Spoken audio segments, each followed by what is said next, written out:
जैसा कि आप सब जानते हैं कि हम जसरोटा विधानसभा से आज़ाद उम्मीदवार के तौर पर इस वक्त चुनावी मैदान में हैं और इसी को समझते हुए हमने जो स्पेशली जसरोटा कॉन्स्टिट्यूंसी के लिए हमने अपना जो चुनावी जो घोषणा पत्र है वो आज जारी किया है, जिसमें मुख्यतः हमारा 15 पॉइंट एजेंडा है। और एजेंडा में थोड़ा आपको ब्रीफ कर देता हूँ। एजेंडे में हमारा है पहले कि आप और हम सब जानते हैं कि जम्मू कश्मीर हमारा जो पहला एजेंडा है कि हमारा राज्य का दर्जा बहाल हो। महाराजा हरि सिंह जी की जो स्टेट है जिसके 2 टुकड़े कर दिए गए और भारतीय जनता पार्टी द्वारा किए गए, और इस पार्टी ने महाराजा हरि सिंह जी के फ़ोटो के आगे फूल ज़रूर चढ़ाते हैं, लेकिन इन्हीं लोगों ने इस स्टेट को डिग्रेड करके यूटी बनाया और इसी स्टेट के 2 टुकड़े किए।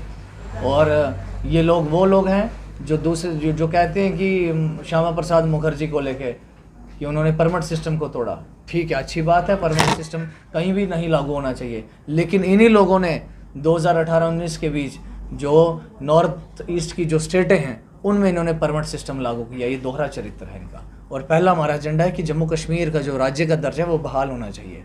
दूसरा है बेरोज़गारी को लेके। हम देख रहे हैं जम्मू कश्मीर में बेरोज़गारी बढ़ी हुई है और हमने साफ कहा है कि सरकारी जो नौकरियां हैं, वैकेंसी हैं, उनको फ्री ऑफ कॉस्ट फॉर्म लगा के उनको जल्दी से जल्दी फिल किया जाए। और हमारी जो हिस्सेदारी है इंडस्ट्रीज़ के अंदर, हमारे जो नौजवानों के रोज़गार है इंडस्ट्री के अंदर, आज हमने देखा बाहर के लोगों को इन्होंने बसाने का कार्य किया है। 80% से 90% लोग हमारे होने चाहिए थे, क्योंकि हमने अपनी ज़मीन दी है, जंगल हमने दिए हैं, ज़मीनें हमने बर्बाद की हैं, हमने अपनी आबो हवा ख़राब की है, हम लोगों ने इनको सब कुछ दिया है, सब्सिडी हमारे स्टेट की खा रहे हैं। लेकिन जब नौकरियों की बारी है तो बाहर के लोगों को यहाँ प्रेफरेंस दी गई। हमारे लोग लेबर क्लास में लगे हैं, 10,000 रुपया उनको दिया जाता है और 12 घंटे उनसे काम लिया जाता है। ये हम मानते हैं कि इनजस्टिस है और हम हिस्सेदारी की बात करते हैं। और इसी घोषणा पत्र में हमने फैसला किया है कि जब हम आप सबके आशीर्वाद से असेंबली में जाएंगे तो 80% जो है हमारे नौजवान 80 से 90% किस तरीके से हमने इंडस्ट्री में एडजस्ट कराना है, ये हमारी जिम्मेवारी है। तीसरी बात है कि जो वृद्ध पेंशन है, ये बाकी जो पेंशन है वो 1000 रुपया रखी गई है। 1000 से बढ़कर हमने 4500 रुपया जो पेंशन है उसका वादा किया है कि हम लड़ेंगे और असेंबली में इन बातों के लिए आवाज़ उठाएंगे। हमने देखा 1000 रुपये में बुज़ुर्गों की दवाइयाँ भी नहीं आती हैं। इसी को समझते हुए हमने 4500 रुपये जो पेंशन है उसका वादा किया है। हम देख रहे हैं जम्मू कश्मीर, जो 4th पॉइंट है हमारा, जम्मू कश्मीर स्टेट के अंदर जो बिजली है, बिजली की प्रोडक्शन सबसे ज़्यादा है और बाकी स्टेटों को बेची जाती है। हमारे अपने लोग अंधेरे में हैं, या वही साहब है कि चिराग तले अंधेरा। हमारे अपने लोग अंधेरे में और बाहर की स्टेटों को बेची जा रही है। थोड़े दिन पहले अगर गुजराती या बाहर से लोग जो व्यापारी यहाँ हैं, इंडस्ट्री सेटअप किए, 24 घंटे उनको बिजली की सप्लाई दी जा रही है, लेकिन हमारे अपने लोग बिजली उनको नहीं मिल पाती है, कट पे कट, लो वोल्टेज। लेकिन जब बिलों की बारी आई, जिसका 300 आता था उसका 1500 आने लगा, जिसका 800 आता था उसका 3000 आने लगा। ये हम मानते हैं इनजस्टिस है और हमने वादा किया कि लड़ेंगे इसके लिए और 24 घंटे हमारे लोगों को बिजली की सप्लाई मुहैया हो और सस्ती बिजली सब्सिडी दरों पर मिले, इसके लिए हम प्रतिबद्ध हैं। कंडी क्षेत्र हमने देखा सिंचाई के मामले में इन्होंने बड़े कहा कि शापर कंडी प्रोजेक्ट लगाएंगे, ये लगाएंगे, वो लगाएंगे, कुछ भी नहीं किया भारतीय जनता पार्टी ने। ये सिर्फ जुमले हैं। इसलिए हमने फैसला किया है कि कंडी क्षेत्र में सिंचाई के लिए हम चेक डैम बना के लिफ्ट इरिगेशन द्वारा कंडी को जो सिंचाई करेंगे, जो इरिगेशन है उसको इस तरीके से दुरुस्त किया जाएगा। नौजवानों के खेलने के लिए यहाँ कोई मैदान नहीं है, नौजवान नशे की ओर जा रहा है। हमने फैसला किया कि हर पंचायत के अंदर एक अच्छा स्टेडियम होना चाहिए। हमने बाकी जो ऑलरेडी हैं, जो थोड़े बहुत एक दुक्का है, वहाँ हमने देखा उसका इंफ्रास्ट्रक्चर की खस्ता हालत है। हमने फैसला किया है कि हर पंचायत के अंदर खेलों के लिए एक स्टेडियम दिया जाएगा और हर स्टेडियम के अंदर कोच मुहैया कराए जाएंगे ताकि बच्चों को अच्छी शिक्षा मिल सके और स्पोर्ट्स में, एथलीट में वो आगे लोग जा सकें। 7वां जो हमारा पॉइंट है, हमने देखा कि पिछले 5, 6, 7 सालों में किस तरीके से चिट्टे का व्यापार बढ़ा है। हमारे नौजवान उसकी लत में है और परेशान है। तो इसी संदर्भ को हमने समझते हुए हमने पुलिस और जो हमारी पब्लिक है वो किस तरह से अपना कोऑर्डिनेट करके इस पे हम रोकथाम लगाएं, हमारा ये प्रण है। क्योंकि भारतीय जनता पार्टी के कार्यकाल में चिट्टे का व्यापार यहाँ फला फूला है और इन्हीं लोगों ने, अगर सरकार, पुलिस का काम था रोकना, पुलिस ने नहीं रोका। सरकार पुलिस को कंट्रोल कह सकती थी लेकिन किसी ने तवज्जो नहीं दी। आए दिन हमारी जो यंग पीढ़ी है वो चिट्टे का शिकार हो रही है और कई लोगों ने अपनी जान गंवाई है। इस तरीके से चिट्टे मुक्त और नशा मुक्त किस तरीके से अपने हमने इलाके को करना है, इसके लिए हम प्रतिबद्ध हैं और ये हमारा 7वां पॉइंट है।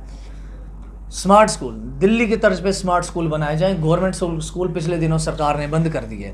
हम चाहते हैं कि सरकार और हमारी कोशिश रहेगी कि हम स्मार्ट स्कूल दें अपने लोगों को, अपने नौजवानों को, बच्चों को स्मार्ट स्कूल दें ताकि बच्चे वहाँ पढ़ें और बड़ी बड़ी जो फीसें देनी पड़ती हैं प्राइवेट स्कूल में, उन फीसों के लिए मदर फादर को, माँ बाप को परेशान ना होना पड़े।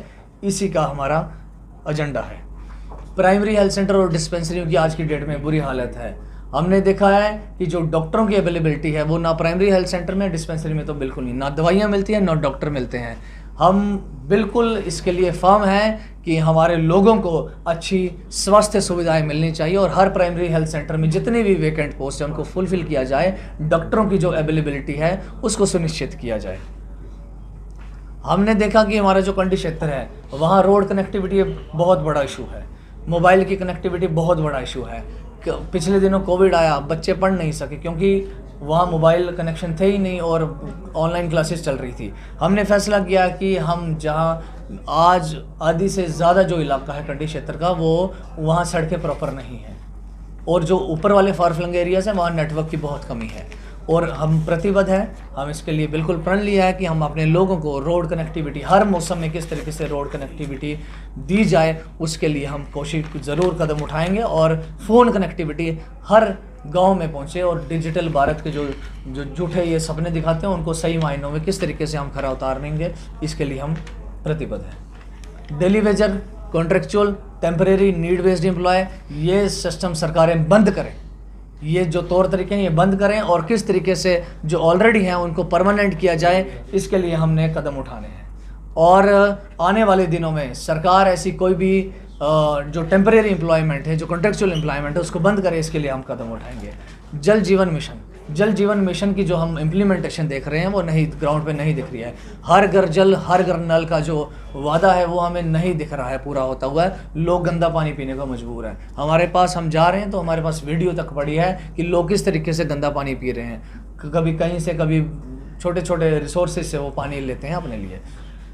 और हमने देखा है कि हमारे लोगों को बड़ी परेशानी होती है क्योंकि फार फ्लंग एरिया है, लोगों को परेशानी है, यातायात के कोई साधन नहीं है। किस तरीके से सरकारी साधन मुहैया कराए जाएं पब्लिक ट्रांसपोर्ट के लिए, उसके लिए हम सुनिश्चित हैं।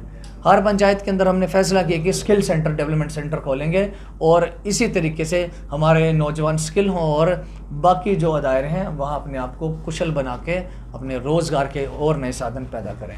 फाइनली जो हमने कहा है, सरकार अगर हम बेरोज़गारों की, सरकार अगर नौजवान जो पढ़े लिखे हैं अगर उनकी रोज़गार का अगर जिम्मेवारी नहीं ले सकती है तो इस सरकार को हमें यूनिवर्सल बेसिक इनकम का जो कंसेप्ट है जो पूरे विश्व के अंदर है कि बेरोज़गारी भत्ता हमारे नौजवानों को दिया जाए। ये था हमारा जो 15 पॉइंट का मैनिफेस्टो है और ये हम इम्प्लीमेंट कराने के लिए प्रतिबद्ध रहेंगे। लोगों का आशीर्वाद, सहयोग और प्यार की ज़रूरत है। और इस चुनाव में हमारा जो चुनावी निशान है वो है ऑटो रिक्शा, 7वें नंबर पर है। और हमारी सबसे अपील रहेगी कि हम अच्छे तौर पर इन चीज़ों को इम्प्लीमेंट कर सकें, इसलिए ज़रूर समर्थन करिएगा।